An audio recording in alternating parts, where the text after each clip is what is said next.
I click, you pin. Yeah, clicky pin in the group.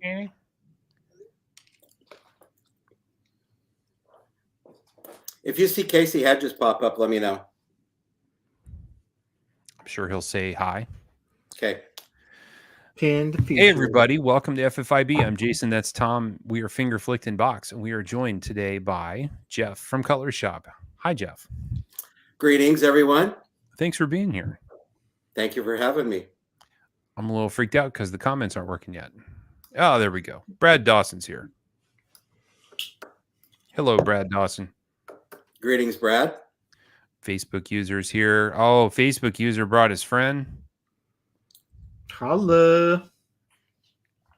You guys didn't click the button. Jake Max here.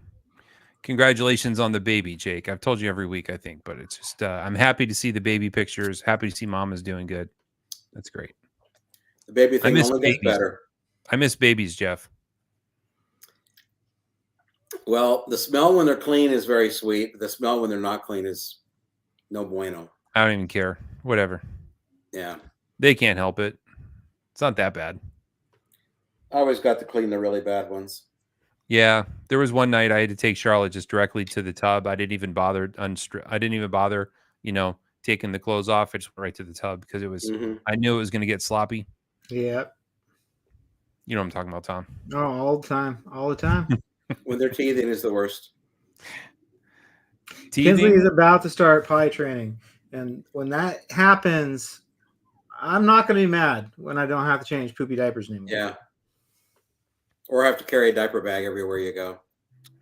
I definitely don't do that. Get the tactical diaper bag. I mean, me and Kinsley don't go on a lot of adventures that involve that. If me and Kinsley go on an adventure, usually Mom's there toting the diaper bag for me. But yeah, me and Kinsley make quick in and out trips. We don't go to a lot of places together, just in case it goes down. You know what I'm saying? Yeah. Georgette was always very thoughtful about the type of diaper bag because she was worried that I would be carrying it, and I couldn't care. Yeah. It's a diaper bag. It's got to look good. It's not a pink AR. You know what I mean? It's just a diaper bag. It'll be all right. It won't define me. So, yeah, we got some people watching, Jeff. We got some people in the audience. I know you're probably worn out from the post-Thanksgiving buying frenzy. Were you guys pretty busy over there? It's been a little hectic. I bet. Yeah. What's moving? What's the hot thing this season so far, Jeff? Well, I tell you what the hot thing going to be Monday is. Segue. Bring it up to the camera for us, Jeff. You already have. Oh, did you ever find yours? I don't know where it is. I didn't lose it. I just temporarily can't find it. Tom, how can yours be number 0 as well as mine? Because it's 0000. Yeah. Obviously.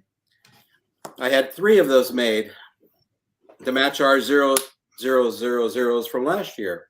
Did you make 4? No, I just made 3. 1 for each of us. Yeah, it's here somewhere. I used it in a photo and everything. I wonder if my daughter swiped it. She probably just swiped it. We'll have to send her own. Yeah, I'm excited about these coins because I'm tired of being asked about the coins. But people, it won't be long before they're asking about the 24s. Look at that. Oh yeah, they're already. I just grabbed some out of the other office. You got a solid, month before you got to start tackling next year's. Reading. I think we should put it out to the group for ideas for next year. That's difficult. Or would that be a little too? Would that be like herding cats? That's a terrible idea. Okay. All right, Jason, get to work. Get to work on it then. I love you guys, but no. Okay. Well, there was one hater that was posting comments. Vic, woo. Vic, you don't get a coin. Brian Roden's here. Facebook user says hi. Hey, Facebook user.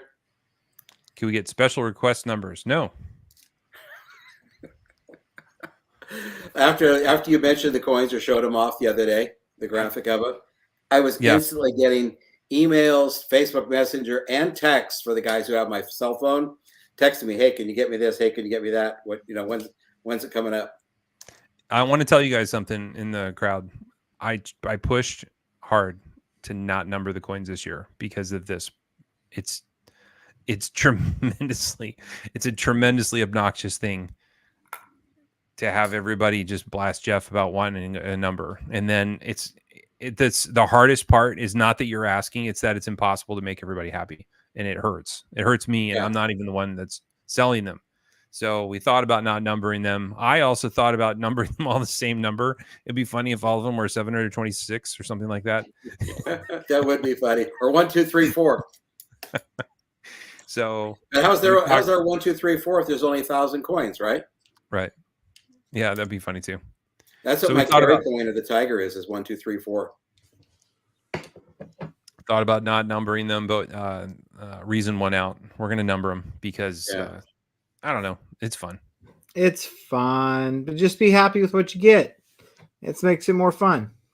It's a surprise. I had a club member that was reaching out to Jeff, and he wanted to buy one of Dan's coins, and he didn't like the numbers.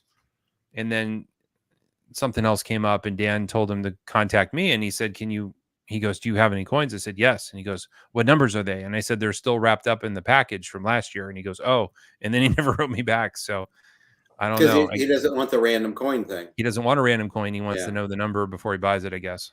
So I hope he's okay. Godspeed, sir. It's like, I want to know the serial number of my Glock before I buy it. It doesn't, you don't get to choose. I'm only this much sentimental about a number on a coin. I mean, does it really matter in the grand scheme? I don't understand. But it's the birthday of my cat. Exactly. You can make some special for any number. Just make that the challenge. Get the number and then make it special somehow. Right. I'm just yucking somebody else's yum. I should shut up. But for me, it's the numbers are cool. But I don't know. It's the coin itself that matters to me. It was making me crazy for the first couple of days, and I thought, you know what? It's cool. People are excited. We want them excited, and it makes it. If they get something cool, it makes them happy, and that's kind of the bottom line. Everybody could use something that makes them happy, especially when it's not too much money. You should start by being nice to Dan because they're literally Dan's coins. He made them, and he possesses them. And if he likes you and you're a friend of his, then he will grace you with one. If you beg him for one, it's kind of not cool. So just be nice to Dan, and hopefully you'll get one. Which Dan coin? Wrong way. I'm assuming he means the gold and green. Okay, those are. Well, they're both beautiful. That is pretty cool. I like the Australia in the middle of the spider bug. That's cool. Jeff, he ordered those from the same place we get our coins. Oh yeah. They wouldn't ship them to him. They had to ship them to me. So they were made in China and then shipped to me, and then I shipped them back. Australia's a lot closer to China. Didn't make sense. So I got a question on the coin. Was Pharaoh giving the aliens the coin? I mean the Spyderco, or did the aliens give Pharaoh the Spyderco? The instructions I told the coin company was I wanted a UFO with a green beam coming down from the UFO, and I wanted a knife being given to the Pharaoh. So they did what I asked. But you're right. There's no real up or down movement. It could go either way. Could go either way. Maybe he's done with it. The pyramids are built, so maybe he gave it back. Maybe that's why the aliens are there, is to get the technology. Some smartass was giving me the what for the other day about how is it possible that the knife was invented in the 2000s and then it went and they used it then, and I was like, time travel, duh. Yeah. If the aliens did it, then they traveled in time. Obviously, it's not that big. How do you think they cut all that stone? It only makes sense. Yeah, but which blade steel was it back then? Maximum. Yeah. Oh, it wouldn't have been 15V or MagnaCut or Rex 45 XHP. You're gonna want a high wear resistance steel, I would think. but you'd also need a tough steel. Doesn't need to be corrosion resistant though. It's in the desert. Sorry, that's a good point. It's in the desert. Depends on when the pyramids were built, Tom. Ooh, touche. My stupid TikTok algorithm got hyper focused on Joe Rogan pyramid clips from his podcast. So there's only like 20 hours of that. And I've seen all of them. Like, isn't this show on every day? How have I seen the same pyramid clip or the same Amazon rainforest? Go to the floating forest where the anacondas are, and it's the same clips over and over again on TikTok. But yeah, lots of pyramid talk today on my Instagram or my TikTok algorithm. Yeah.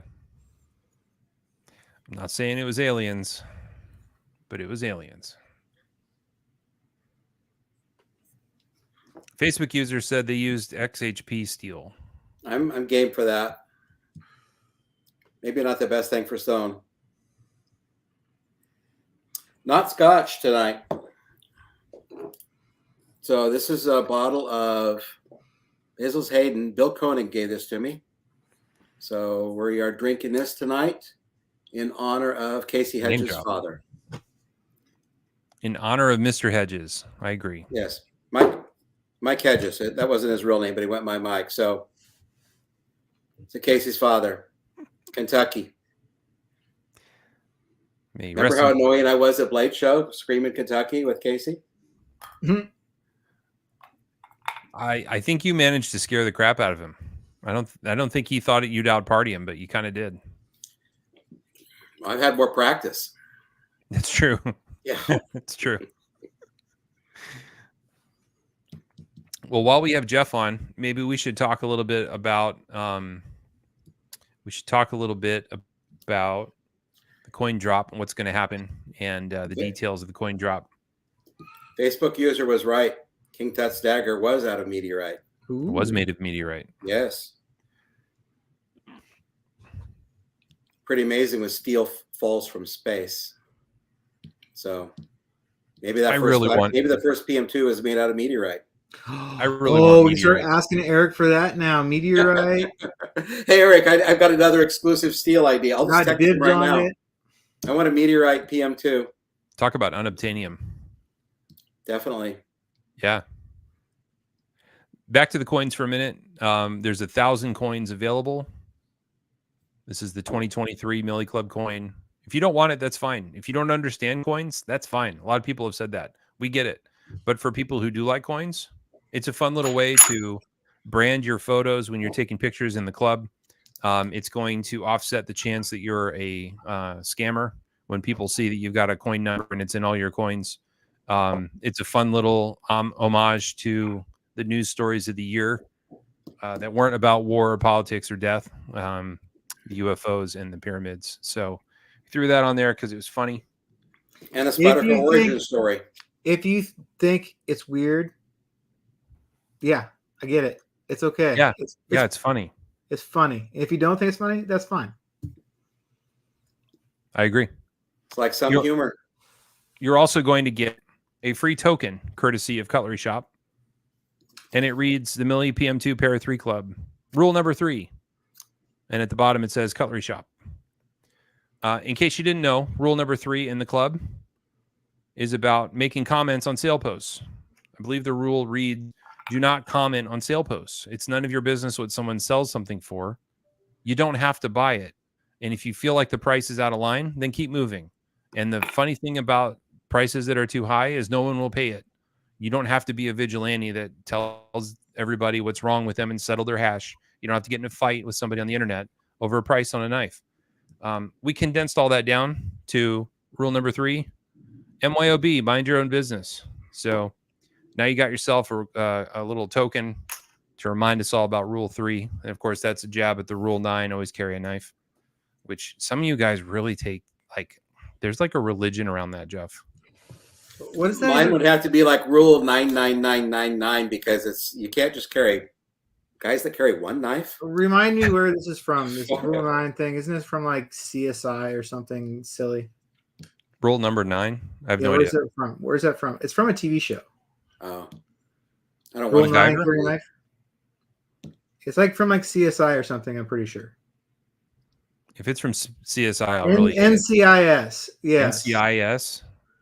My grandma watches that. Exactly. Is that really Sorry, from a Mike. TV show? Yes. Okay. All the old dudes are chiming in. Seth. Hey, can't call Seth old. He's about my age. I can call him old. Yeah. Yeah, well, it's enough of a deal that everybody with the laser out there is making Rule 9 stuff. So seems to be everywhere. I'd But be anyway, embarrassed. now we got a Rule 3. I'd be embarrassed to MYOB. only carry one knife. That's like being a mechanic and having one tool in your toolbox, or a carpenter with one. Be like, tool. like only carrying 3 hammers at one time, you know? Well, you got to need different tools for different jobs. You Speaking of guys- tools, I showed this off ahead of time to Tom and Jason. Casey Lynch was here to visit me, and we hung out for a day last month. He came to visit, brought a couple of his boys. They were great. And he put on there, to be funny, can't really read it. Says Jeff's last word. And he custom made these out of titanium and brass, split down the middle. And it's like an addictive little, I've never got into the whole fidget toy thing, but sitting playing with a set of brass knuckles is kind of fun. Halloween night, when I got one of our neighbors' mail, and they're about 75 or 80, and I go to the door and I go, "What are you guys passing out for trick or treat?" And he's a retired lawyer, so they're all passing out they look like 1 pound candy bars, and I go, "Wow, I gotta step up my Halloween game." And I realized when I left, I was sitting there spinning my brass knuckles when I'm talking to them. Oh my God. And I walked away and I thought, that's kind of weird. I probably shouldn't have them out in public. But it was a very nice gift from Casey. You guys, Casey's very shy, so you're not going to see him running around and going, "Hi, I'm Casey Lynch." But he's genuinely one of the nicest people. I mean, he's got a great reputation for making great product and standing behind it, and the little artwork and stuff that he does. He loves doing that part of it. And the thoughtful things. He made us a beautiful sign that's in the back. Gave me as a gift. I almost started crying when he gave me that. I was like, that is really thoughtful, really cool. So he made That's a great awesome. big giant orange. It's about almost probably 30 inches by 45 inches. So great big giant cutlery shop. Stay sharp. And it's hanging in the back room, and it's just beautiful. So they've got a water jet table that is probably, I don't know, 8 by 12 feet. It's massive. Holy cow. And they cut it on the water jet table. So, and what was really cool is he also brought me the C and the S that they cut out, and he had those, and it's all orange, of course. Mm-hmm. And he brought me the C and the S also that came out of that sign. So kind of cool. He's a very thoughtful guy. That's awesome. So there is a surprise that's coming with everyone's coin. And I'm looking at it on my desk, and no one can see it but me. And there's 3 people that know the surprise. Jason and Tom do not know the surprise. There's something else coming with your token and your coin in the package with the coins that are already pre-packed, ready to go. That is going to be, I think, hilarious. And hopefully everyone else likes it as much as I do. I'm just dying for people to see it. Does it rhyme with Tootsie Roll? No Tootsie Roll. There's no candies because these need to stay kind of flat. There's no candies. Yeah. And there's no flight tags in them. We didn't do flight tags last year. We toyed with doing flight tags, and I actually ordered some special flight tags that I wanted to do with these, and they're not here in time. So they're going to go in a future project. So maybe you could do a Taylor Swift bracelet. That would be pretty cool. I actually get ads for those things, and I actually priced 500 of them the other day in orange that said the club, MP, PM2, P3 club, and I actually priced doing that to pass out at Blade Show. Oh, that's hilarious. That'd be hilarious to show me your little plastic bracelet at Blade Show. God. So, yeah, these are all over my house right now. Oh yeah. I know He had why. 8 of those on her wrist just a minute ago. Yeah. Mm-hmm. So I get it. So anyway, there's going to be a very fun surprise, and I just hope that it's well received. And yeah, I think it's going to be. I think it's going to be in every photo. I think it's going to be included. Did you accidentally send me some? No.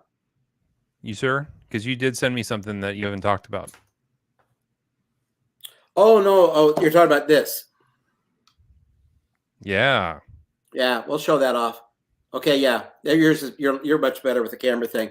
So those have a tiger on them and the CS logo, and those are going to go with the tiger knife.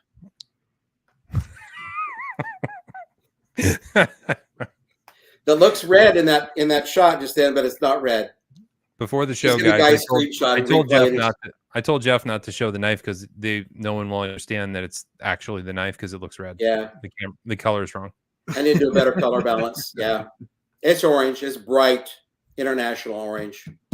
But I do have a tiger sample on my desk, and we were supposed to have tiger coins long ago. So it's they tell me they're like done, and then I don't get them, so it's kind of making me crazy. I think some of you are annoyed with Tom and I because we're just so defeated on live streams, but you just heard it from Jeff. Like, it'll get here when he gets here. We can't cry anymore. It's making me insane. Is Casey Hedges on here yet? He's not always on. Okay. I sent him a text. Yeah.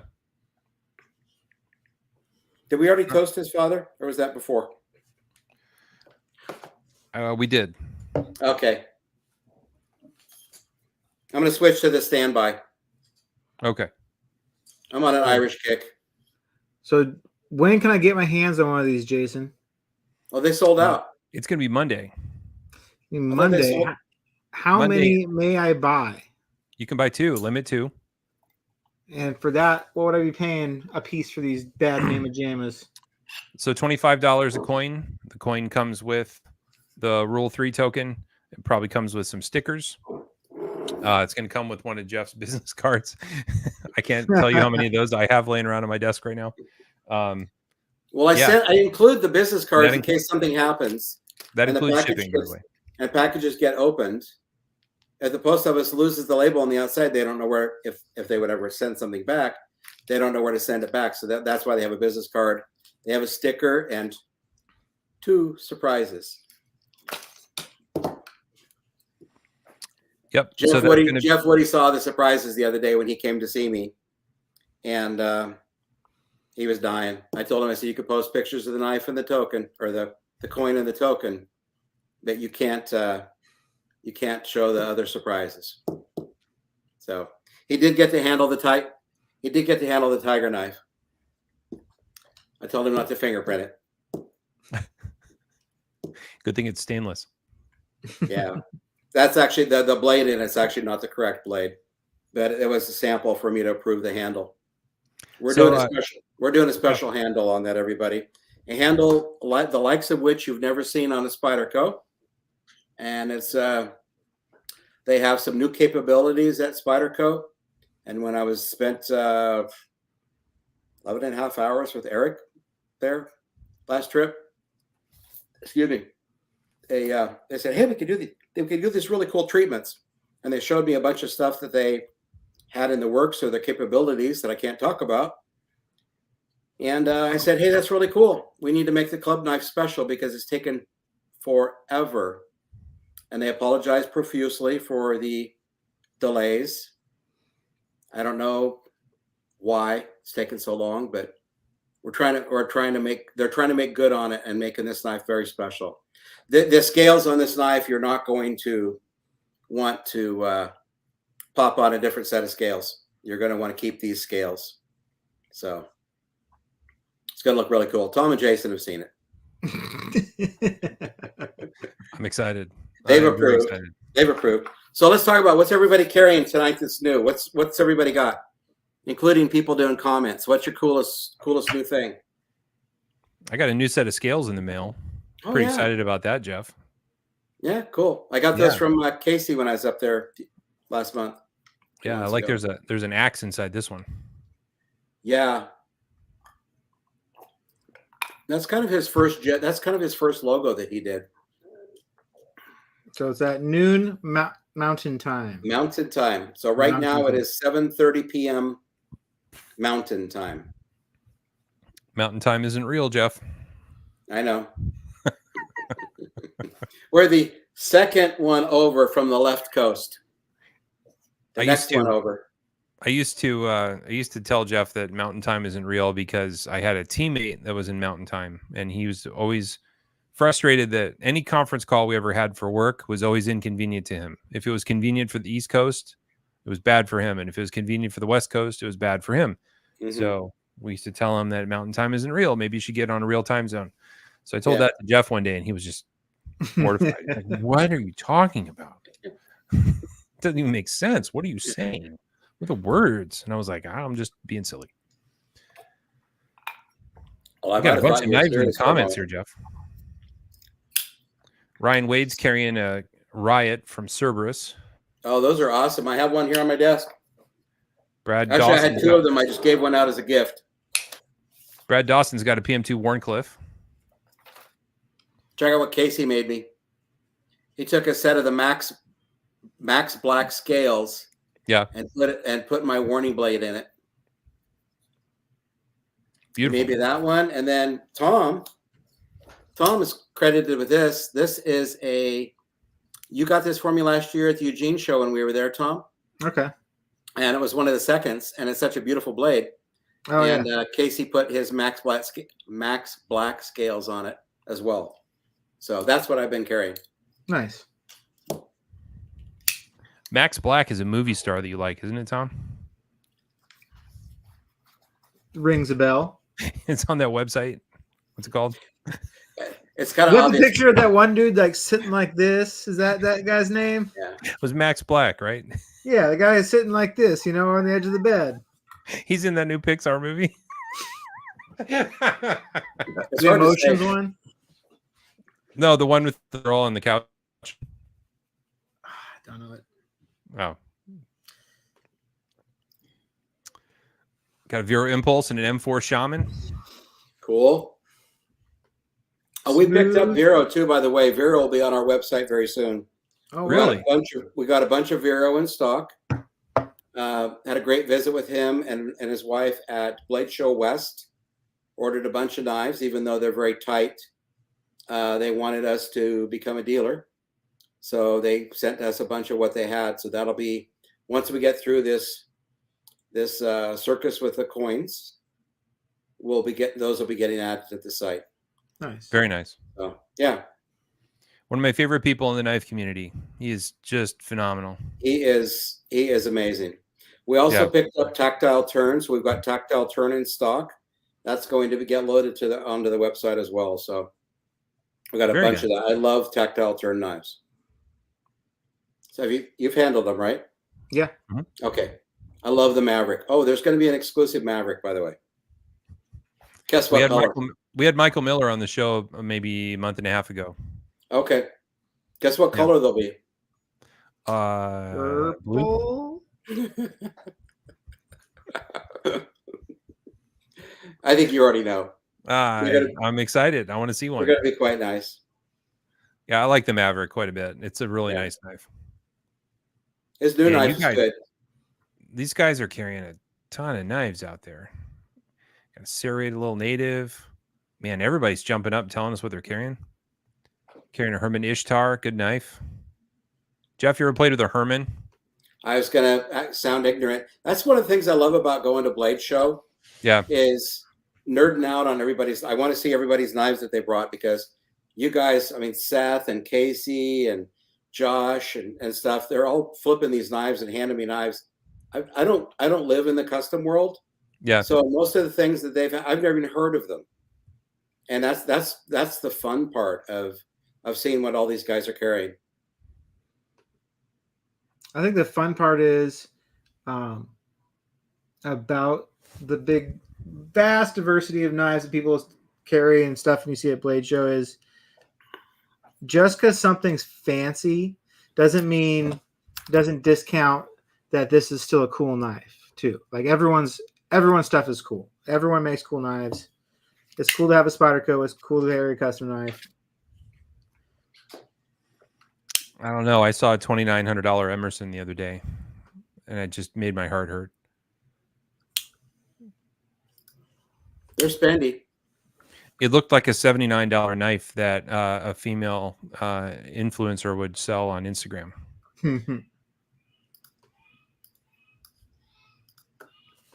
Not that ladies sell that, but that one specific person I don't want to say the name of would sell it. Bury myself.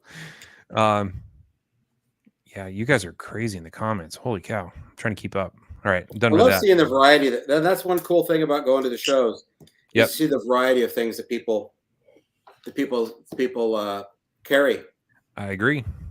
So Jeff, I'm happy to have my Rips Garage Tech knives back. Yeah, I was happy. It lived on my desk for about a month. I almost moved the clip to the right hand side and started carrying it. How dare you? Yeah, I didn't want to do that. I thought it'd be violating it. Aside from the clip, what did you think? I love it. Oh, actually, we're going to be doing stuff with Rips as well too. That's I talked great. to Steve last week, and I said, listen, your stuff, you have so many things. Just write me an order. Just put together an order and send me some stuff. And I really love the hardware on your knife is like the best hardware I've ever seen. You know, Jeff, I lost this knife for a month. I didn't know where it was. I forgot that I sent it to you. I'm glad I'd see it back. Oh, that's good. Yeah. And the Reeve is nice, but I can't open them. I'm sorry. I have a hard time popping those open. It's not a Spyderco. It's not a Benchmade. Okay. I was only showing you the clip, to be fair. Oh yeah, the clip's gorgeous. No, I knew that, but I still had to open it up and play with it. But Steve's hardware is hard to beat. The fact that you're only dealing with T8s, that's nice. Happy time right there. I know, but what about the rest of the stuff on my desk? You know, they're not going to get used. They're going to get lonely. That's okay. They won't wear out. You won't have to buy another one.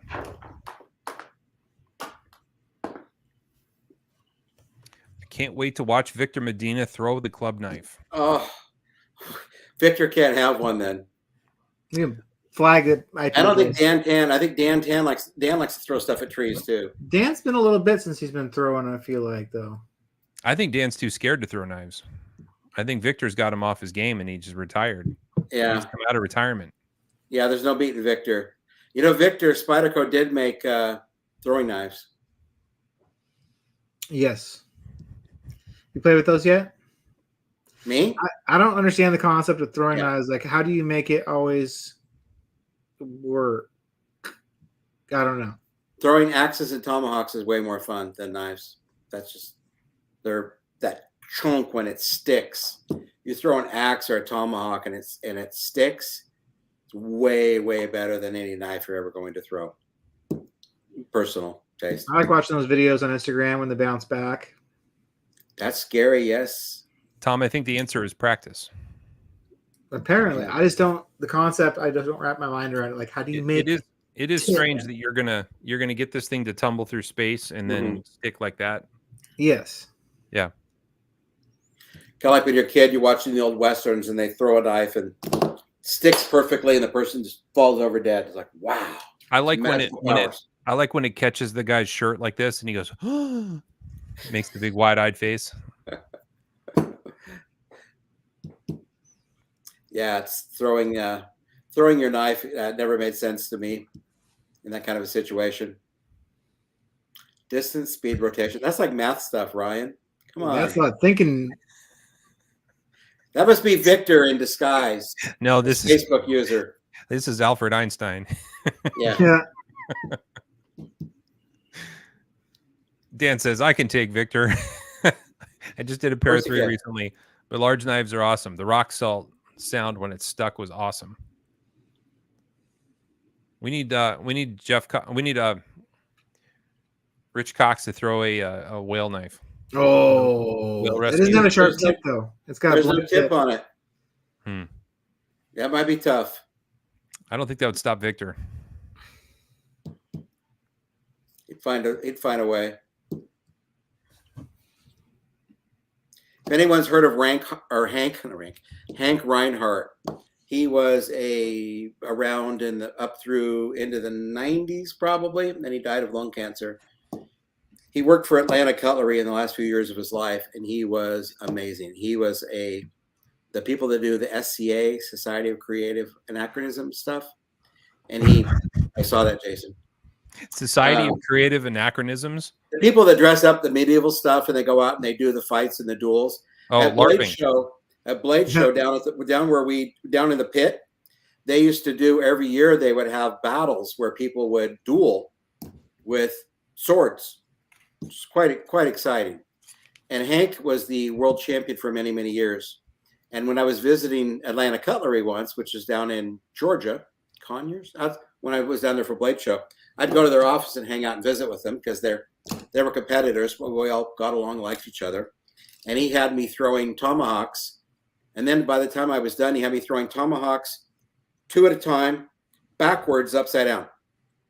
Where you're turned around to the target and you're flipping them backwards. The guy was amazing. He could do this, throw a tomahawk and have it stick every time. I think he had a lot of free time. Wow. It's fun. He was pretty. Hank Reinhardt was his name. You want to look it up. What was his more ex-wife's about name? Swords and medieval weapons than anyone.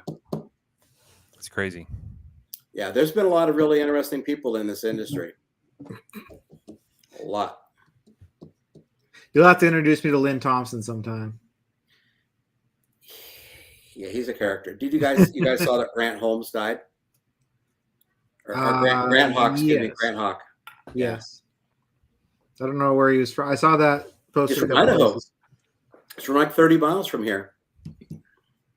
He passed. I saw him about 3 weeks before he passed. We were all at Blade West, and I got my picture taken with him, and I was chatting with him, but I didn't want to post the picture after he died. I didn't want to do that. But he was a neat dude, and then his son Gavin is just a genius. The stuff that Hawk Knives makes, they're out the front knife is unbelievable. I've been able to handle one before, and it was shockingly good. And then I was told it was $1,200, and I went, I don't think that's too much. It was really well done. If you see how they're put together and the tolerances and how perfect they are, yeah, there's a lot of knives that sell for twice that I look at. I'm like, really? Yep. So there's no hype. They really are worth the money. They make a really cool. I need to go up there and get one from him. They make a really, really cool little. Thank you. They make a really cool little utility knife. That's nifty. I might have to upgrade. Jason and Tom, do you have yours handy? I don't have it handy now. No, mine's not handy. Mine gets used. Mine gets put to work. This gets used too. It's been in my pocket for years. It's always my wife's pocket. Okay. I'll send you another. There's no excuse not to have it on you. I just use my knives. I do that too, but that's more fun. I spend all this money on the knife, and then I want to talk about the steel, and I just use it. We use box cutters for box cutters and knives for knives. That's fair. I like the people that were posting the pictures of cutting up their turkeys with knives. That was fun. I think that's my dad's favorite part of the year is he gets to use an electric serrated knife. But it's the only thing it's for carving the turkey. Does your dad really do that? Yeah. He rotisseries the turkey and then he uses his electric knife. Tell him those are just for trimming Christmas trees. They're not for cutting up meat. I don't know. It's the only time it gets used. What else is it for? Trimming Christmas trees. I mean, it's for throwing at trees. Yeah. Looks fun to me. I kind of want one now. Are your mom and dad coming to Eugene again this year? Yeah. Probably. I mean, they're there already. They're in Eugene. So, yeah. I don't know. I mean, to the show. I mean, to probably. the night show. I imagine. They got nothing to do. Well, that's not true. It's the beginning of the crop season. Now they're on vacation. They're on vacation now. It's farm time. So, like, as soon as November hits, it's like my mom goes into hibernation mode and just, like, actually relaxes after working her ass off all summer long. I can't picture your mom relaxing ever. She just like smokes weed and sits in a recliner, but it's not a bad life. I can't picture it. For anybody, for those who haven't met her, Tom's mom is a force of nature. You meet her and you're like, oh my God, I would not want to cross that woman. And she's amazing. She's a firecracker in a good way. We've had her on the show once or twice. She's definitely a force.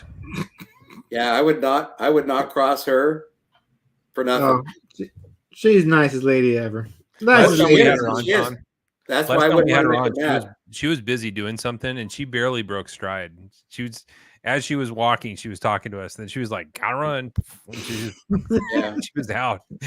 I can't picture her relaxing. Any other good comments? Without context, this is hilarious. How large is your prison? That's a personal question, Dan. How dare you? Yeah. I guess Casey's here. Maybe that's Casey. Casey, are you doing the GSB face? How dare you? That's Casey Hedges? I don't know. I think so. Wade says he's here. Casey says he was in a movie, just got out and driving home now. So no, he's not on here. That's all right. That was Victor. There we go. Well, we toasted his father anyway.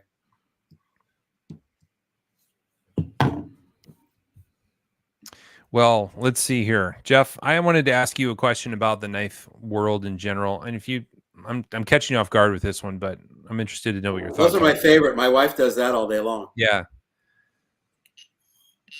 It's undeniable that 2023 has been the year of the backlash against Chinese made knives. And it started off as what seemed like a xenophobic kind of rant about, I hate Chinese people and Chinese culture and Chinese government, therefore I won't buy their knives. And then as the year went on, people kind of managed to put a little finer point on their argument that we need to support American made knives if we care about American knife makers. So I feel like this year there's been a lot of push about buy American. And I'm wondering if you're seeing anything about that trickle into your retail business. Are people demanding American made knives, or are they buying with their wallets? What are you seeing? They shop with their wallets. So here's what people want: made in America knives for Chinese prices. It's the contradiction, isn't it? Yeah, that's really is a contradiction. I personally, I love selling USA made product. The brands that I really push are US. There are exceptions, like the Vero knives we're picking up. Those are made in China. But right. To me, those are Joseph's knives. I'm not just like pushing a Chinese brand. The thing that's blowing me away, I mean, people are people. The people in China, I view it as they make knives. They're trying to make a living and support their family. You're not buying them from the communist government. At least I don't think you are. I mean, those are people that, and some of the knives coming out of China are stunning.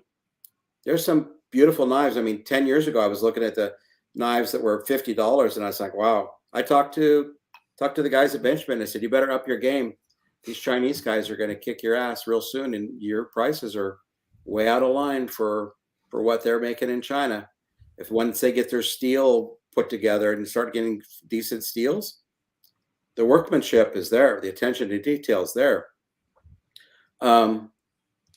I personally prefer the U.S. brands, and that's what I'm always going to. I mean, I'm an American. I'm a patriot. I want to sell American stuff. I want people in America to work. When I go visit Spyderco and I walk around in the factory, when I go to Benchmade and I walk around in the factory, and I go these different places. When I go to Lynch, it's a small business here in the U.S. I know everybody at Lynch on a first name basis. They're all carrying Spydercos too, by the way, because I walk around and pass out Spydercos to everybody. I want to see those people work. I've been through factories all over the world, but they're not Americans. And I would rather see American companies prosper if they can compete. If you can't compete, you don't belong in the market. So I don't appreciate or follow the xenophobia. the racism or whatever against Chinese people. I've met so many nice Chinese people, and people from Japan and people from Germany and Yeah. Italy and all over. Yeah. But given a choice, I'll buy American if I can. I don't drive foreign cars. So anyway, I don't know if that answers your question or not. Yeah. But I mean, the bottom line really is people want American made, but they want to pay the Chinese prices. The thing that gets me the most, and that I can't look at, is I get so annoyed when people knowingly buy a counterfeit. Yeah. They don't care. They don't understand. Either they're ignorant, or no one's ever told them that design and that whole concept, that everything about it was developed by somebody who owns that intellectual property and who developed it and marketed it. It's like when I see counterfeit Spyderco, it enrages me. You know what you usually hear along with that is the phrase "for the money." There's always ... for the money. Yeah, that's no excuse. It's like they'll go, "Oh, $40, for the money." I mean, it's shaped like a and Spyderco. this is a terrible analogy, but it's like saying, well, she was only 16, but she was really hot. I mean, that's a bad analogy, but it's almost as creepy. I see somebody that like, yeah, well, it was a really good counterfeit and it was only $40. How could I spend $100 on a PM2 or a 150 when I could get it for $40? Because it's stolen. To me, it's like stealing from someone. So I agree. I don't think go buy a Chinese design knife or something that's unique to that. And don't buy something that looks like something else. It's like wearing a fake Rolex or wearing a fake anything. I don't get it. I'm a real snazzy dresser. You guys see me in person. I don't dress in anything fancy. No fake Carhartts around there. Or colors. Yeah, but I'm not wearing a fake this or a fake that. It's just, it's part of my uniform. I don't like cocaine, but I like the way it smells. What? So, I'm kind of, I think two things can be true at the same time. Supporting American manufacturing is important to our country. It's important to the people that live here. It's important to your neighbors. It's important to our national pride. Like if we lose our ability to make things, it doesn't usually go well. No. Look at the history. Pharmaceutical industry and the first aid industry. As COVID hit and we weren't able to get things from China, all of a sudden we don't have aspirin. Like, are you kidding? Because I was stunned that I was stunned that so many things were outsourced from China. Right. Like our pharmaceuticals come from China. What? So the point of that story is not that we can't trust them to make it. It's that if something happens, God forbid, and we're not able to acquire them, then we don't have them, and that's a problem. Yeah. But on the other side of the coin, I've become pretty good friends with some of the guys at Kunwu. Yeah. And Sergio at Kunwu and I talk all the time, and he tells me about the process for designing his knives and the team that he has in China that he goes to see, and they sit in a room with a dry erase board and a bunch of pencils and paper, and they literally design these knives, and then they build prototypes, and then they test them, and then he has people come into the factory to do setups, and he trains them how to set them up. So the knives that you had, Jeff, that I sent to you to check out, yeah.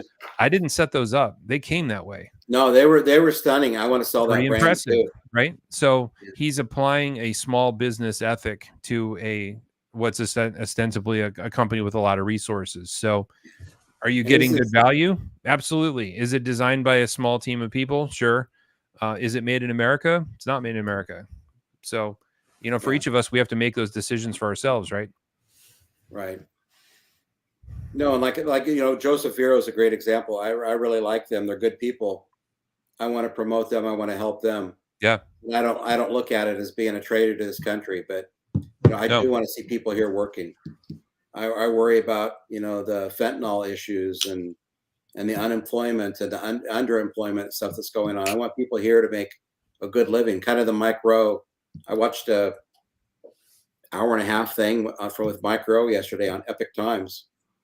And I want to see people here work. If you don't work, if you aren't contributing, you don't feel like you have value, and that's a pretty shallow thing. So yep, that's right, Cole. Yeah. Did you see that one, Jeff? I did when it first came out. Yeah. Oh, I mean, that was a blatant rip-off knife that's been sourced. And you know what? To be honest with you, I don't know that anybody at Harbor Freight who ordered those knives from their Chinese distributor, I doubt any of them knew where the origin was. They just placed an order for 40,000 knives and hit go, knowing that they Yeah. could sell them in their stores. But I'm this sure. is the downstream of that, right? The ethics and the morals of the companies in China don't include like giving a shit about American makers and their Right. designs. They don't care. They buy one, they take it over there, they rip it off, they go to Harbor Freight, and they say, "Here, look at Right. this cool knife." And the Harbor Freight knife buyer is like, "Oh my gosh, that's cool. Oh, they're only $4 a piece. Oh, awesome. Sign us up. We'll take this many Right. units." That's different. I mean, but there's people that knowingly buy things that are Spyderco or Benchmade that have their brand name on them.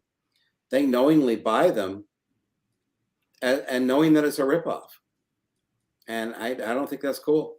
But that's me. So we all have a different take on stuff. Yeah. Jake Mack, I'm with you. Yeah. You fly for our country, so I would kind of I love his posts. What was it he called the B-52 the other day? Or he flies a B-52, the old bucket of bolts or something. I was dying. I think he flies a C-130. Oh, C-130 down and dirty. From like 1960s though, right? Or 50s? Yeah. Yeah, it's playing. Change of the subject. My favorite aircraft, and they fly over me every day. We have the Idaho National Guard here, and they have A-10s. I see A-10s almost every day, and they fly in fours, and that's the coolest thing. I'll run outside when I hear them. KC-135, okay. I always thought it was fun to say C-130 down and dirty, but that's an Air Force line. Here we go, Jeff. So this is a gift. Bill Koenig gave me this bottle, and I brought that out for and had some. We did a toast earlier for Casey Hedges' father that recently passed away. His father's name was Mike, and Kentucky.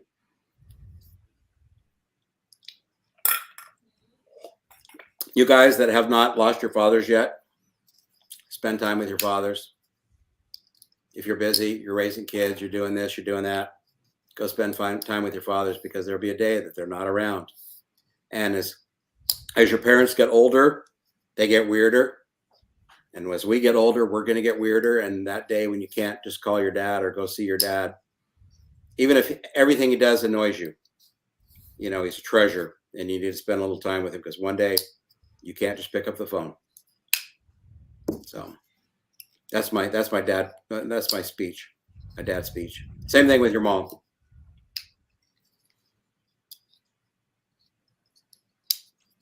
Anyway, let's talk about something else. It's a complicated subject sometimes. It is. You know, like those of you who have recently lost your fathers probably have a very different opinion than me, but I don't know. It's complex. No, I get it. There was time. I mean, when I was young, I moved out when I was 16, and there was times that I didn't talk to my parents for a year at a time. I was so independent. I was just gone. Yeah. I wouldn't even call my parents. They didn't know where I was or what I was doing. For one, I was working like crazy. I was a meat cutter, and I was working like 90 hours a week.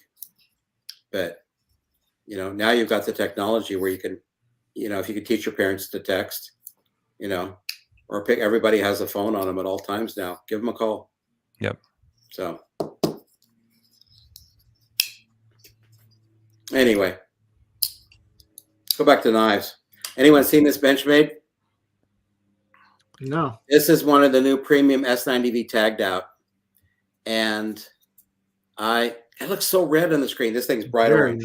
Huh? Yeah, my color's bad. I gotta get a real. I use IMAX, so I'm using this as standard in the computer camera.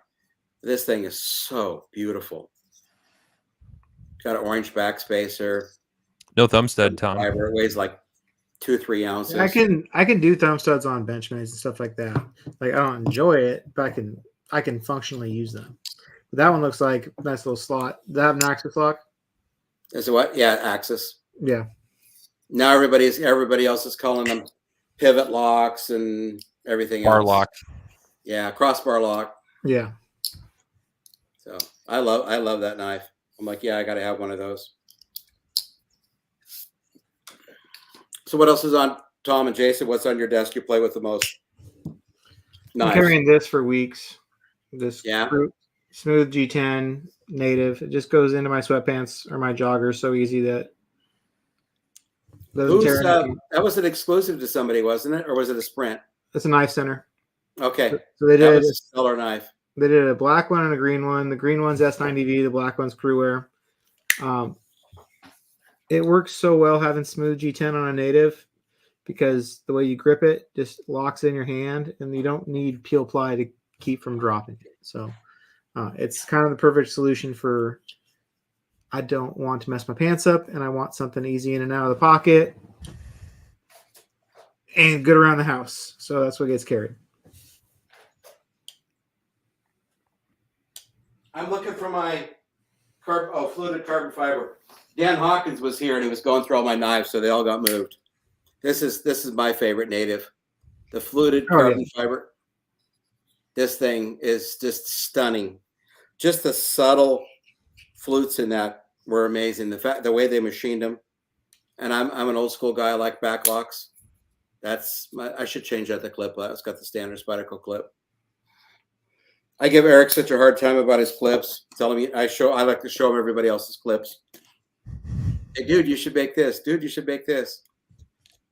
Last week I sent a pair of 3 skinny scales to Spyderco to the guy who does all the exclusives and to my rep, and I said, put these scales on your pair of 3, and then just kind of like you're talking to Eric, just go, hey, check this out. Jeff sent me these scales because I'm trying to get Eric to do something in skinnies.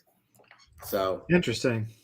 Yeah, you got to work from within. If you two are done talking about AMC Pacer knives, let me show you what I got. I got a Slim Pulse here, Jeff. The Slim Impulse is the way to go. Got a nice drop he has point. any of those right now. Got a nice flat grind here. It's thinner than most. Mine has the Timascus clip and backspacer. Beautiful PLC handle. So this one's been out for a while. Sometimes it goes ping when I close it, which is fun. No, it's not pinging. Nice. Why do you think knives ping sometimes and then don't, Tom? Mood, really. Like mood. Oh, there it goes. It's the clip. The clip is pinging. Listen. And what's that called? Does anybody in the audience know what that's called? Like on a slip joint when it opens and then tick. The walk and talk. When the blade pops out on like on a slip joint, particularly, that's called the walk, and that's called the talk when it closes. I've never heard that. So the old school guys that sitting there with the suspenders on and they have like 300 slip joints in front of them and all the knife rolls. They'll talk about how does it walk and talk. And that's what they're referring to, and that tells you if a knife's tolerances are good.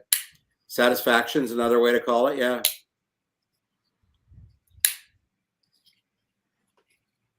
I need a Slim Pulse for Rec to Cerakote to add my Vero military aviation collection. Yeah, Jake Mack has probably the coolest Vero collection, but he always gets them customized. I think customizing your stuff is cool. I don't leave anything alone. Somebody asked in the comment. Somebody asked in a post maybe 24 hours ago about whether or not modifying knives affects the value. Who cares? Everybody was like, yeah. And then I finally just went, it's just a Spyderco. Enjoy your knife. And I got like 30 people to like it because it's true. It's like, make it your own, man. Why buy something and put it away and never touch it? Like, enjoy your stuff. Play with it. You buy a vehicle, you put better tires on it, don't you? Well, let's say you buy a $158 knife, Jeff, and then you modify it. Now it's only worth $132. Do you give a shit? Like, come on, enjoy your knife. If you're going to leave it pristine in the box and put it in the safe, that's one thing. But I love the posts where I see the guys that, except for maybe the tree throwing, I still haven't grasped that. But these guys will tree throw, super nice knives. I like seeing stuff that's used. Take it out and enjoy it. So before I forget, we end the show. It's like deal city going on right now. Like everywhere, it's got deals. But this is my favorite deal of the weekend, though. That's going on is at TS Prof on their website, because you can get. This is the sharpener I use. This is a TS Prof Cadet Nero. This is what I use to sharpen with, and you can get it for, it's like $200 off right now, which is a pretty good deal. You can get the Pro, which has a little adjuster knob. You can get the KO3. You can get the Pioneer. You can get anything from TS Prof for a killer deal right now. So TS Prof has a sale right now. Grid-O-Matic has a sale. Hapstone has a sale. But if you're looking at getting a Cadet, which I know a lot of people have hopped on this deal, you can't beat this. You get a Cadet with set of TS Prof Diamond Stones for $273. That's killer.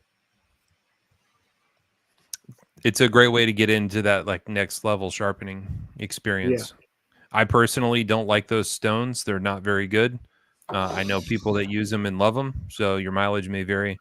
I think it's definitely worthwhile to spend that extra money and get nicer stones, but it would be if you're using a my first sharpener system and you want to move up to something a little better, that's a great chance to do it. Not for a ton of money either. Or you could send your knives to More Sharp and Tom will take care of it for you. That's a good point. Yeah, but that's not as fun. Well, it depends. It depends on the time you have. It's not as fun to learn to sharpen is the most fun and satisfying skill you can have. That is beautiful, Jason. Austin wanted to see a close-up of the Timascus, and now it won't focus. Focus. Is that a Vero clip or somebody else's? It's Vero's clip. Oh, that's beautiful. So the problem with the backspacer is it's layers and layers and layers of titanium, so it looks like a sandwich, and so you can't see it on the camera. But here you're seeing the flat, so you're going to see a lot of movement in it. So his Timascus is pretty because he always makes sure to get really vivid colors and a lot of layers. How come nobody ever does 4570 ammo on Black Friday specials? That's what I'm looking for. Yeah, it just never seems to get cheaper, does it? No, 4570. The good stuff's like $2 a round. Hey, Danny, EDC, and I decided that we want to come see you so we can shoot your 4570s. Danny has one too. She has one? She's got a 4570. Oh, she left that part out. She just wants to shoot with us.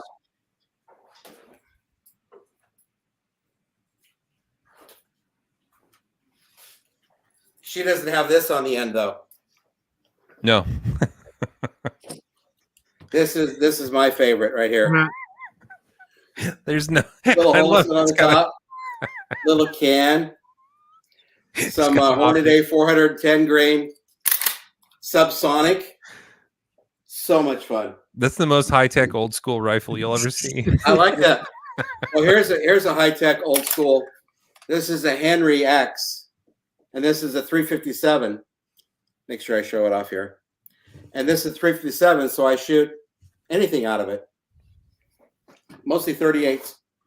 Jeff jumps off his horse and then shoots drones out of the air with it.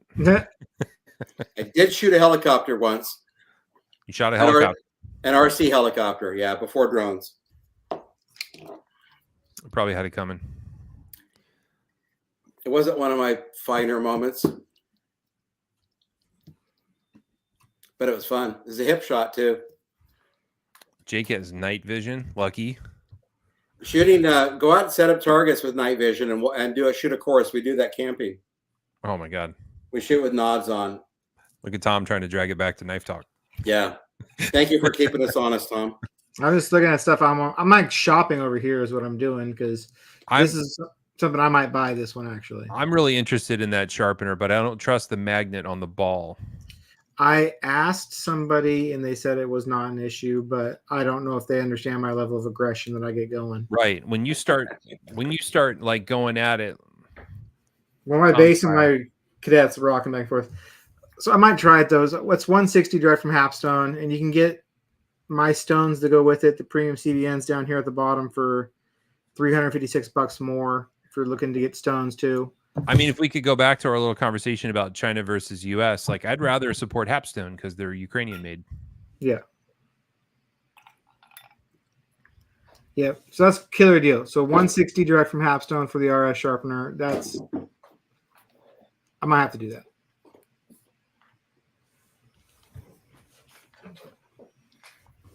Find me this, Tom. That's not subsonic though. That's the 325 grain Hornady. Is that a pencil? No. It's got a little red tip in it. Jeez, I can't figure this out. Old guy can't figure out camera. Jeff, you just don't get better at it. I'm not. I'm not very trainable. Oh. Too much Kentucky in honor of Casey. So who's going to Blade Show this year? Oh, I also do that too, Jake. Yeah. The 208 grain Hornady. Way fun. Yeah, that's a good round. Seems like Facebook user has a hookup, Jeff. Yeah, but he's anonymous. We don't know who he is. I know a guy too. It's my buddy Dan Hawkins owns a gun shop. So I have the knives, he has the guns, and so it's a perfect marriage. Quite the enabler cycle. It is. The person that got him into knives though is on the screen. His name is Tom. Remember when I brought Hawkins to dinner in Good River, Oregon, and you drove up and met us?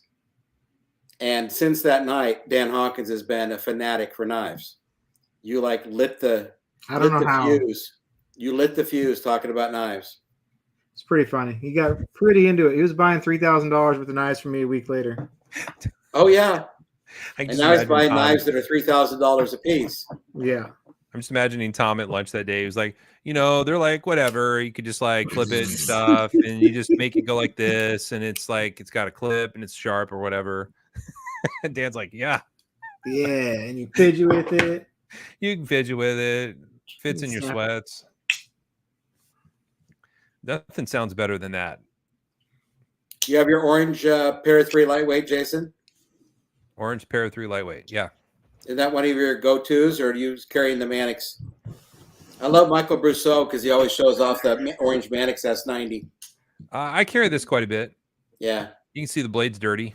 I haven't cleaned it in a while. That means it gets used. I've sharpened it, I think, twice. So, yeah, I carry it. I use it. It's kind of gritty. It doesn't close as well as the ones I don't use. Okay, see if I get any better. It's going to look red. This is bright orange. Ooh, it's red. Yeah. This thing was so trashed. This is one of our XHP orange native chiefs. I love this knife. When I said I can't leave anything alone, I didn't even take the blade out. I took it to the grinder and was like round in all the corners. And when I showed it to Eric, I go, "Hey, what are you carrying?" Eric Lesser, and I showed him, "What are you carrying?" So he shows me his knife. Okay, that's cool. I go, "Here's mine." He's like, "What happened to your knife?" I made it awesome. That's what happened. I said, "You should chamfer the corners instead of having just the scales be flat. Round them a little bit. It fits your hand better." They used to know that. They used to know that back. Yeah, Jason, 10 years ago. Or Eric puts up with me.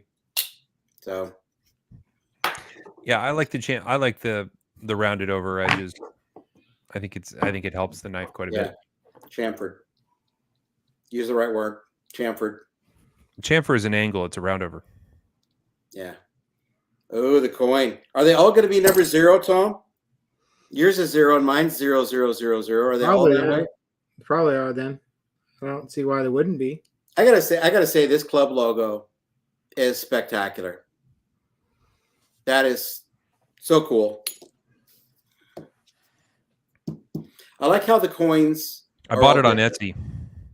You bought it on Etsy. Oh, you did. I did. I like how the coins are all very unique. They don't all look cookie cutter. They're not all the same. Yeah, they are very different. Yeah. You can tell in the instant which one it is. I decided the continuity of the front I'm good with, but I definitely don't want to repeat the back. Like no need to even be in the same theme. No, No. next year is gonna be Mayans and like Greek gods on the back. That's what Actually, they want to I would follow. do. Let's do like Cambodian Angkor Wat. That's Okay. exciting. Mm. Angkor Wat is awesome. I want to go there. We could do the Sagrada from Barcelona. That was pretty cool. Yeah. That was an amazing building. Yeah. Just look at who's here. I don't have my glasses on, so I can't see very. Michael Brousseau's here. That guy's a stud. Jeff Woody is one of my favorites. Woody and I have been friends. He can't do math. We've been friends for almost 35 years. Houston's here. Houston. Vic Wu. My wife likes to tease Vic Wu that he doesn't need any more knives. So when she's like, what's going on? You heard from Vic Wu? And I go, yeah, he bought a knife. She goes, Vic Wu doesn't need any more knives. So I'll just shoot like a quick video of Karen because they have this Asian crossover thing. Vic Wu, you don't need any more knives. And I'll send it to him. He's just like dying. Stop telling Karen what I buy. Respectfully, Karen, the need thing is really need. We're going to talk about need. What does need have to do with it? That's a great question you have on the screen, Jason. Answer that. Is the alien stuff on the back a secret meaning again, or is it something cool? Well, if it was a secret, then I wouldn't be able to tell you. It's up to you whether it's cool. Tom and I think it's hilarious. You know what Sonny Barger said about secrets? 3 can keep a secret if 2 are dead. Correct. That was Thomas Jefferson. That was Thomas Jefferson originally? It was Ben Franklin, I think, actually. Not Tom. Okay, not well, TJ. he predated Sonny Barger by quite a ways. A little bit. All right.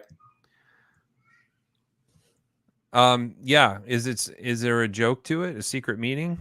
I mean, it's funny. Guys, the big news about the pyramids is that they found another chamber inside the pyramids. Two actually. They found one that's accessible from the outside, and then they found a very, very large one inside that's the same size as the Grand Gallery. So if you know anything about the pyramid and you know the Grand Gallery is awfully grand, there's another one above it, and no one knew that until they did this special scan. So it's a matter of time until someone figures out how to get into it. I already know how, and they won't ask me, but I already know how to get in it. The answer, Tom, is in the King's Chamber. There's a stone you can push out of the way and you can get into it. But I don't know. Someday they'll ask me. So is it like the penthouse suite? There's one stone, Jeff, that has a lintel above it, and you can push it through. It's not a load bearing stone. You can pull it out. It's right by the sarcophagus. Everybody knows this. So anyway, there's no lights. You know, they didn't have lights back in the day. They had torches to go anywhere inside this pyramid thing. So what the hell? How does this work? I don't get it. The lack of soot is interesting. So then if you think about that was like a big news item. Also, another big news item is the fact that our U.S. government evidently has actual UFOs. So they testified in front of Congress about it. People talked about it, said they've got UFOs and they know where they are. And lots of UFO talk. So Tom and I on a call the one time, we were like, wouldn't it be funny if we had like, I don't know, a pharaoh receive a PM2 from the UFOs and they use that to build the pyramids? We both laughed and said, put it on the coin. And it happened. That's it. Sorry, guys. How do you top the tiger? That's what I come back to. I was like, how do you do better than that? This is how you top it. This is how you top it. Boom. We go to Ancient Aliens. Yeah. Yeah. Somebody asked 10 minutes ago, when's the next Idaho knife meetup? There was actually one last night, but I didn't go because my daughter's home from college. So Hawkins was going in my stead, but those bitches don't get chinka. They can take the stone out. Yeah. There's documentaries about it. Well, you and I said Godzilla. We could have Godzilla like invading Seki City, and then Spyderco is defending it with Delicas. Oh, that'd be cool. Yeah, that'd be cool. So I have a Japanese friend. He said, you know what he calls Godzilla? This is a Japanese guy, so he can make the joke. Big Lizard. I'm not saying it. You're not going to repeat that? Big Wizard. So my wife is trolling us because she said something about Benchmade with the BT decoding, but it was she was on there as a Facebook user, but I saw the comment, so I know it was her. Mm-hmm.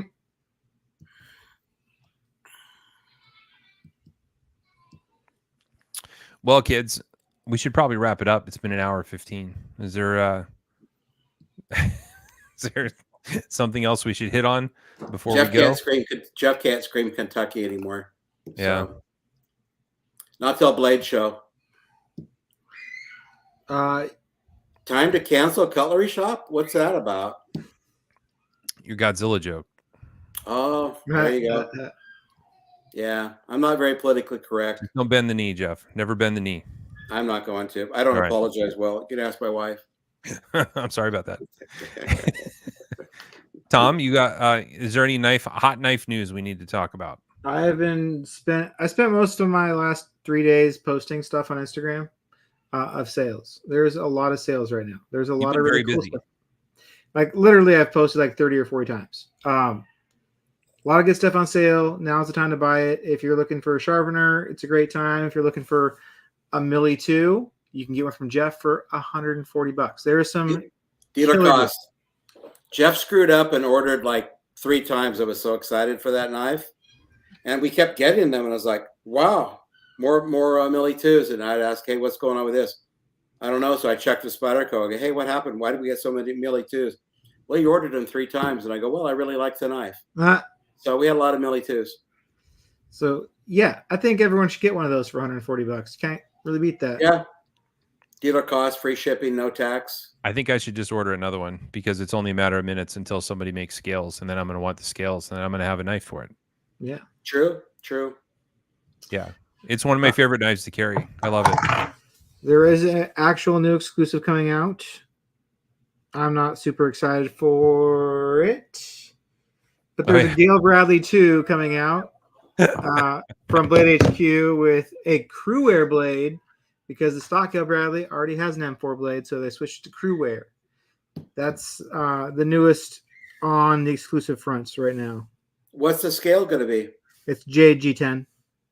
Okay, that'll be cool. Yeah. Gail Bradley's a great knife once you understand it. I asked Gail Bradley once, is he still alive? Still alive? I believe he's alive. Okay, super nice guy. I asked him, I said, I love your knife. I love the blade shape. The handle feels good. I can't close the thing. And he looked at me like I was stupid, and then said, if you're wearing gloves and you're squeezing the knife really hard, you don't want to have that close on your hand, do you? And I said, no, I don't. And he goes, that's why it's made that way. That's why there's no big recess and easy access on the liner. And I go, thank you for explaining to me. Makes perfect sense. Great. What about the 99.9% of us who aren't wearing gloves that can't close the knife? Why not? Jason, it doesn't make it a good excuse. It has to have a hindsight, good excuses. You can come on. What about if I want to use it in the dark? It doesn't glow in the dark. Should it glow in the dark? There's lots of other things I might want to do with the knife that he didn't think about. Where's my hand? Being a guy who's like almost cut this finger off when I was a meat cutter, I'm kind of averse to things closing on my blade or on my finger. So I could understand something. You don't want a folder to collapse on you. So, well, I hope he saves the rest of the world from all the other knives out there that don't have that feature. Well, they're not all that way. Just that one. Greg Gail Bradley 2 compression lock. Lane, I like that idea. That'd be cool. Yeah, I wear gloves all the time. Maybe he's a fixed blade guy. Well, he basically said. I mean, he did say that. He goes, it's a folder that's meant to be as tough as a fixed blade, as solid as a fixed blade. So that's always been the problem with folders. It's a compromise. The closing of the knife is one thing. The other feature I don't love about the knife is that you really can't use most of the blade to cut anything because the blade is as thick as the handle and it's all straight. There's no cant to it. So there's no slicing with the blade. Yeah. You're just using the front. You're using the front belly of the blade and the tip, and that's about all you can get on whatever it is you're cutting, unless you're chopping. And I don't like to chop with pocket knives, so it's just. So I've got a knife question for you while we're all here. Not sorry to cut you off. So what does everybody think of the Bodacious compared to the Shaman? I haven't held it yet. I don't know. I haven't thought about it. You haven't lost any sleep over that? I haven't thought No. about it. I don't like the Shaman. You don't To like me, the Shaman? No, I don't like the Shaman. It's heavy and dull and heavy. Ouch. It Well, doesn't when the have good Shaman grip. first came It's out, not- nobody liked it until they made the Crew Carta. It's then not good everybody started- left-handed. It's slippery in the left hand. So I Change just the don't. scales. I would have to put like the non-Jeff Loffer scales on it that are square shouldered, and then it'll have a little bit better grip. But it's just not. Did you see the Lynch the scales that Casey made for us that we just came out with? Yes, the Frag ones. Yeah, those are beautiful. Oh, those fit together so nicely. For the money, I would rather have a PM2 all day, and for ease of use and for left-handedness, the PM2 is a much nicer knife, in my opinion, than the Shaman. So, Seth, there you go. Seth's got my back. I love Shamans. I never carried them. Bodacious is not my thing. It's got a good name. I'll give it that. Bodacious will beat Shaman. That's interesting.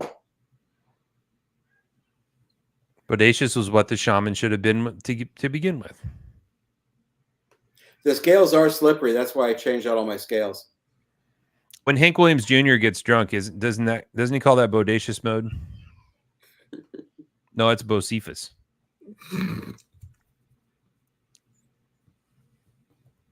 Listen, I'm very interested to handle it.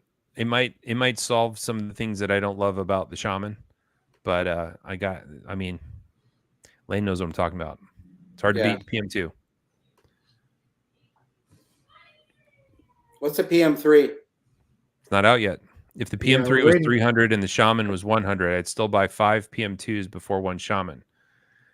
This is a word problem that just doesn't make a lot of sense here, Facebook user.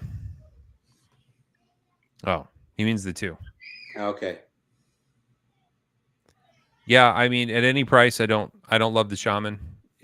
For those who love it, I'm happy you're happy. Like, don't let me yuck your yum. But it's not my jam. Yeah, I have to change the scales out on mine. Shaman skinny sales. I'm with you, Paula. Didn't she win some at the? What were the scales that did we give away scales, or was it somebody else? Sure, I think Paula did win some scales. Yeah, we sent her something. I can't remember what it was. I love her post, man. She's just all over it. A lot of content. Oh yeah. Yep. Rich Cox likes it. I found I call Rich the spider guru. We should make a coin for Rich. Just spider guru. It should be gummy bear shaped. Ooh. Oh, that'd be funny. It'd look like this. This is a Rich Cox. Gave me that. Yep. I tried to eat it. It didn't work. Mm-hmm. Well, keeping with our long goodbyes, we managed to drag this out another 8 minutes. Good job. But why don't we put a pin in it? We're gonna wrap this one up. What's happening Monday? Monday's coin drop. Coin drop. They're all packed up. They look like this. They're all in bins and totes, all ready to go, ready to slap labels on them. Very nice. And if they buy two of these slip in. Now, last year, where we actually would give people consecutive numbers if they ordered 2. And we had people complain about that. I don't think we're going to do that this year. We're just going to grab 2 and throw 2 in. I'm sure there'll be complaints. Oh, yeah, there will be no matter what we do. Hopefully everybody likes it. I think so. Thanks for watching, everybody. I'm glad you all could be here as we talked about the coins, we talked about the time, we talked about cutlery shop, we talked about knives. We got to see some old-fashioned, newfangled rifles. We talked about Godzilla. Tom showed us some sharpeners. It was a good show. Casey Hedges. Casey Hedges was here.